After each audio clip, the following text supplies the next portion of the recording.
So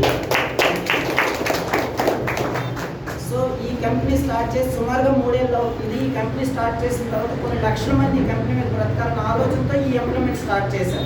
దాన్ని దృష్టిలో పెట్టుకొని ఫ్లెక్సీ రిలీజ్ చేసాం, విజయనగరంలో పంపించాం, అలాగే విజయవాడలో కూడా పంపించాం. విజయవాడకు సంబంధించి అక్కడ మీటింగ్లో వచ్చేసరికి అక్కడ ఏదో రోజు పెట్టడం జరుగుతుంది. ఆ రోజు వచ్చినప్పుడు నేను చెప్తాను. మన కంపెనీలో ఈ ఎంప్లాయ్మెంట్ స్టార్ట్ చేయడానికి గల కారణం కొన్ని లక్షల మందికి జీతాలు ఇవ్వాలంటే కంపెనీ కొన్ని వేల కోట్లు రావాలి.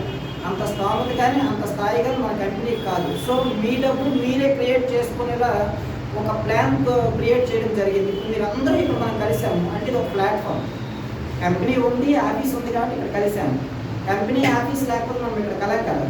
అందుకు అందరూ ఎవరైతే జాబ్ చేస్తారో మన కంపెనీలో జాబ్ చేసిన వాళ్ళందరికీ కూడా ఒక ప్లాట్ఫామ్ క్రియేట్ చేయడం కోసం సూర్య కాఫీ గ్రూప్ అని క్రియేట్ చేశాను. వాట్సాప్లో సూర్య కాఫీ గ్రూప్ అని క్రియేట్ చేశాను. సో మన కంపెనీలో జాబ్ చేసిన వాళ్ళందరూ కూడా ఈ గ్రూప్లో యాడ్ అవుతారు. ఈ గ్రూప్లో యాడ్ అవడం వల్ల ఇప్పుడు ప్రజెంట్ మన గ్రూప్లో ఉన్న వాళ్ళు వచ్చేసరికి 28 మంది ఉన్నారు. 28 అంటే 4 కంపెనీకి సంబంధించిన వాళ్ళు ఉంటారు. మరి గ్రూప్ రన్ చేయడానికి నేను ఒకటి ఉంటాను, స్టాఫ్ ఉంటారు కాబట్టి కంపెనీ రన్ చేయడానికి 4 ఉంటారు. ఈ 4 మీకు కస్టమర్కి. సో ఇలా గ్రూప్ క్రియేట్ చేయడానికి కారణం ఏంటంటే ఏదైనా సరే గ్రూప్లో మనం నేరుగా చెప్పుకోవచ్చు, అంటే కంపెనీతో నేరుగా ఇంటరాక్ట్ అవ్వచ్చు. సో దాని దృష్టిలో పెట్టుకుని కంపెనీకి సంబంధించి ఈయన ఎక్కడో విజయవాడ అండి, అక్కడి నుంచి కంపెనీతో మాట్లాడాలంటే కంపెనీ కూడా